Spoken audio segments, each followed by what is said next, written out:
సంఖ్యాకాండము 31వ అధ్యాయము.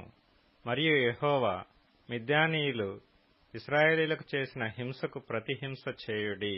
తరువాత నీవు నీ స్వజనుల యొద్దకు చేర్చబడుదువని మోషేకు సెలవీయగా, మోషే ప్రజలతో, మీలో కొందరు యుద్ధ సన్నద్ధులై మిద్యానీయుల మీదకు పోయి, మిద్యానీయులకు యెహోవా విధించిన ప్రతి దండన చేయునట్లు ఇశ్రాయేలీయుల గోత్రములన్నిటిలోనూ ప్రతి గోత్రములో నుండి 1000 మందిని ఆ యుద్ధమునకు పంపవలెననెను. అట్లు గోత్రమొక్కంటికి 1000 మంది చొప్పున ఇశ్రాయేలీయుల సేనలలో నుండి 12,000 యుద్ధవీరులు ఏర్పరచబడగా, మోషే వారిని, అనగా ప్రతి గోత్రము నుండి 1000 మందిని యాజకుడగు ఎలియాజరు కుమారుడైన ఫీనెహాసును పంపెను. అతని చేతిలోని పరిశుద్ధమైన ఉపకరణములను ఊదుటకు బూరలను యుద్ధమునకు పంపెను. యెహోవా మోషేకు ఆజ్ఞాపించినట్లు వారు మిద్యానీయులతో యుద్ధము చేసి మగవారినందరినీ చంపిరి.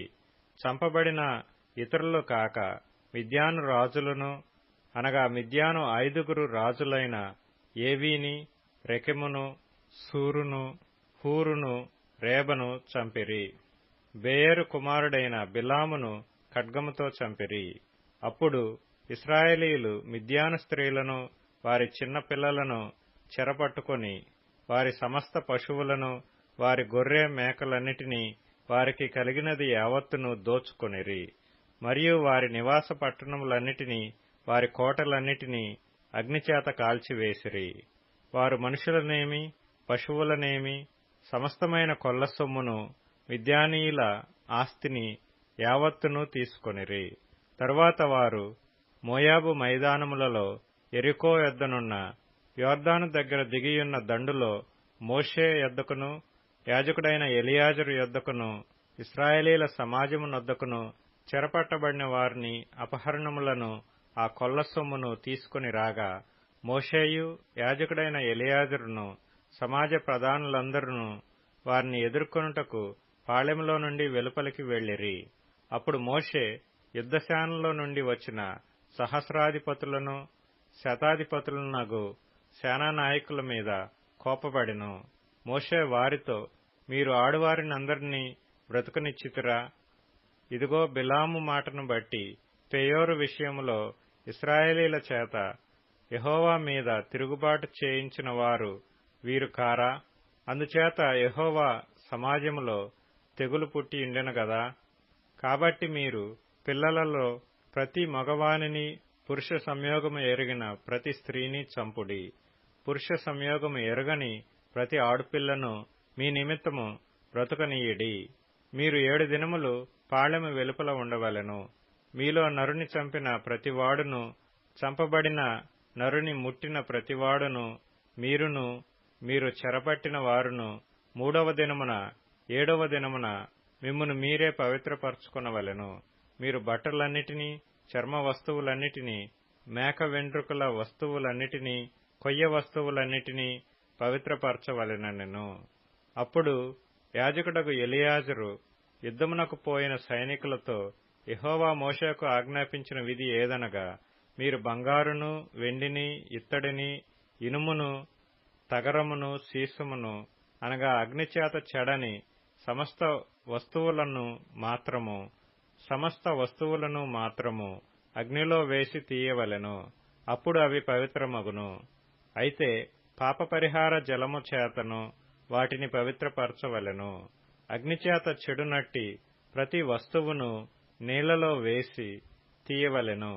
7వ దినమున మీరు మీ బట్టలు ఉదుకుకొని పవిత్రులైన తరువాత పాళెములోనికి రావచ్చుననెను.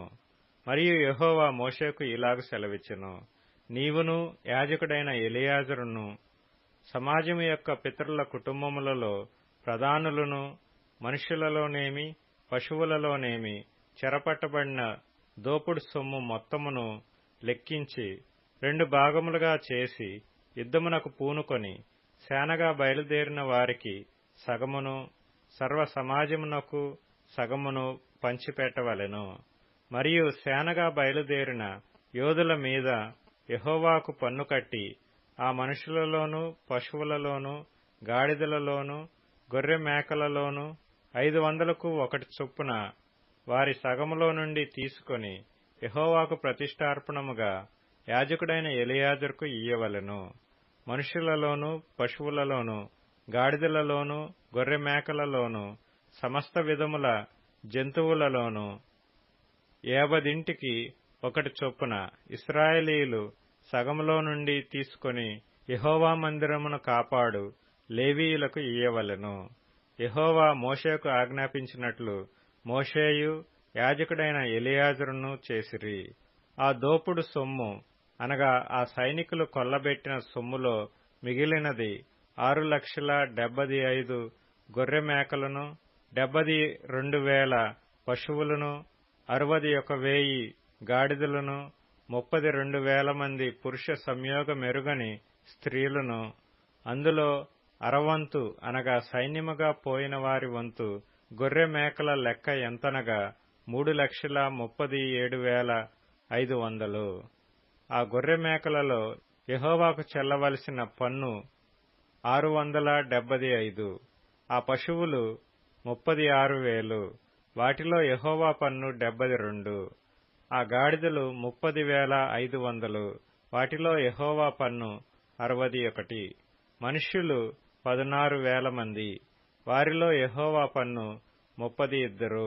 యెహోవా మోషేకు ఆజ్ఞాపించినట్లు మోషే పన్నును అనగా యెహోవాకు చెల్లవలసిన ప్రతిష్ఠార్పణమును యాజకుడైన ఎలియాజరునకిచ్చెను. సైనికుల యొద్ద మోషే తీసుకుని ఇశ్రాయేలీయులకిచ్చిన సగము నుండి లేవీయులకిచ్చెను.